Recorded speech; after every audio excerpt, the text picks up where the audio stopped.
নবম শ্রেণীর শিক্ষার্থীরা তোমাদেরকে আবার স্বাগত জানাচ্ছি। আমরা তোমাদের সলিড জিওমেট্রি চ্যাপ্টারের প্রবলেম গুলো সলভ করছিলাম। আমরা 1 থেকে 5 পর্যন্ত প্রবলেম সলভ করেছি। নাম্বার 6 প্রবলেম এখন আমরা শুরু করব। চিত্রের সুষম প্রিজমের ভূমির প্রত্যেক বাহুর দৈর্ঘ্য 5 সেন্টিমিটার এবং পার্শ্বতলগুলো বর্গাকার। প্রিজমটির ভূমিদ্বয়ের ক্ষেত্রফল পরিমাপ করো। ভূমিদ্বয়ের ক্ষেত্রফল, আহ আমরা একটি ভূমির ক্ষেত্রফল বের করে সেটাকে 2 দিয়ে গুণ করে দিতে পারি। তো ভূমির ক্ষেত্রফল, ভূমিটা হচ্ছে আসলে এটা কি আমরা একটু খেয়াল করে বুঝবো। 1 2 3 4 5 6 7 8, এটি একটি সুষম অষ্টভুজ। সুষম অষ্টভুজ, আমরা সুষম অষ্টভুজের ক্ষেত্রফল বের করতে পারি। আমরা পঞ্চম প্রবলেমে সুষম সপ্তভুজের ক্ষেত্রফল বের করেছিলাম সরাসরি ফর্মুলা দিয়ে। বাট এবার আমরা ফর্মুলা ইউজ না করে নিজেরা একটু বের করার চেষ্টা করি, নিজেরা একটু চিন্তা করার চেষ্টা করি যে এটা কিভাবে সলভ করা যেতে পারে। আমরা জানি একটা সুষম অষ্টভুজের একদম যে সেন্টারটা আছে, সেই সেন্টার থেকে প্রত্যেকটা ভার্টেক্স বা শীর্ষবিন্দু আমরা যদি যোগ করে দিই, তাহলে আমরা সব মিলিয়ে 8টা সর্বসম ত্রিভুজ পাবো এবং প্রত্যেকটা ত্রিভুজ হবে সমদ্বিবাহু ত্রিভুজ। আমরা যে কোনো একটা ত্রিভুজের যদি ক্ষেত্রফল বের করতে পারি তাহলেই কিন্তু 8 দিয়ে গুণ করে ফেললেই হবে। এখন একটা ত্রিভুজের ক্ষেত্রফল বের করার জন্য আমাদের সেই ত্রিভুজের ভূমি জানা আছে, আর হচ্ছে যে উচ্চতাটা জানতে হবে। তো উচ্চতাটা বের করা যায় কিভাবে? আমরা sine theta, cos theta, tan theta এগুলো ইউজ করতে পারি। সেক্ষেত্রে আমার এই কোণটা জানা লাগবে। এই কোণটা জানতে হলে আমাকে আসলে সুষম অষ্টভুজের একটা কোণ জানতে হবে এবং তারপরে সেটাকে 2 দিয়ে ভাগ করে আমাদের এই একটা ত্রিভুজের একটা অংশের কোণ আমরা বের করতে পারবো। তো সবার আগে আমার জানতে হবে একটা সুষম অষ্টভুজের একটি কোণ কত ডিগ্রি। তো আমরা জানি একটি সুষম এন ভুজের এন কোণের সমষ্টি হচ্ছে n-2 ইন্টু 180 ডিগ্রি। এটা হচ্ছে সুষম এন ভুজের এন কোণের সমষ্টি।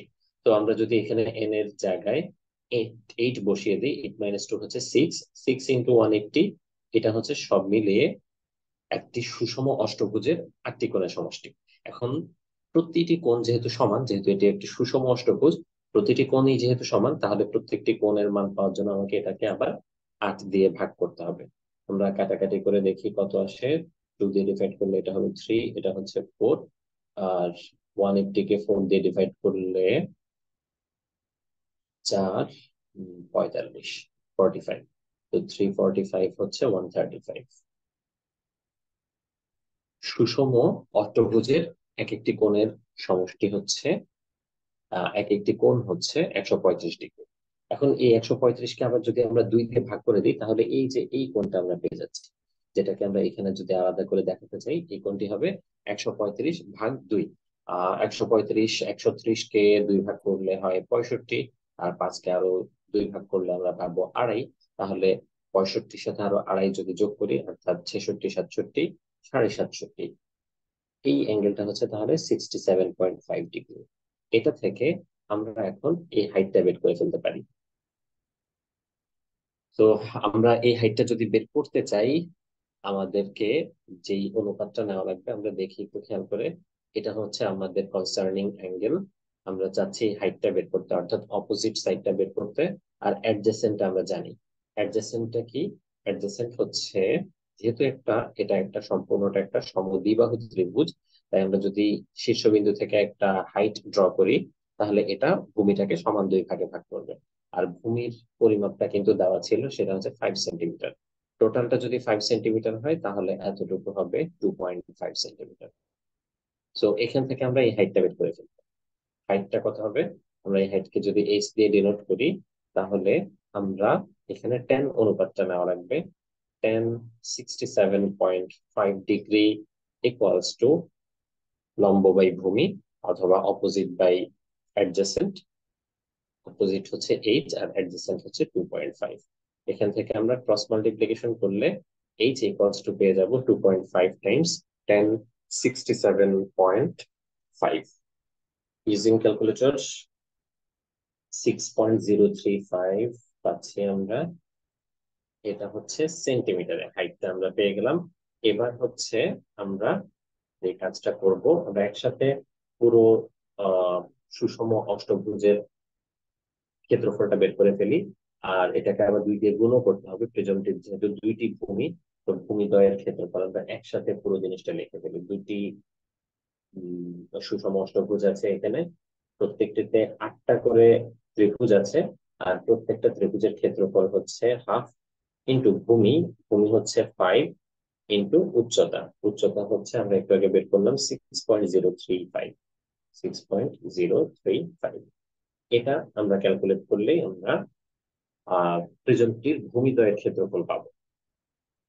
ওকে, সেকেন্ড হচ্ছে প্রিজমটির বক্রতলের ক্ষেত্রফল। এখানে একটু ভুল আছে, প্রিজমে কোনো বক্রতল থাকে না, এটা হবে পার্শ্বতল। পার্শ্বতল গুলোর ক্ষেত্রফল কত? এখানে মোট 8টা সুষম চতুর্ভুজ অর্থাৎ বর্গ আছে। আর প্রতিটি বর্গের বাহুর দৈর্ঘ্য হচ্ছে 5 সেন্টিমিটার করে।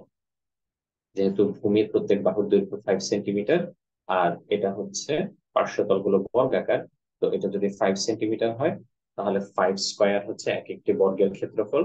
এবং সব মিলে এখানে 8টি বর্গ আছে। তো বক্রতলের ক্ষেত্রফল না, পার্শ্বতলের ক্ষেত্রফল হচ্ছে 8 × 5 স্কয়ার। নেক্সট হচ্ছে প্রিজমটির আয়তন কত? আয়তন হচ্ছে খুবই সহজ।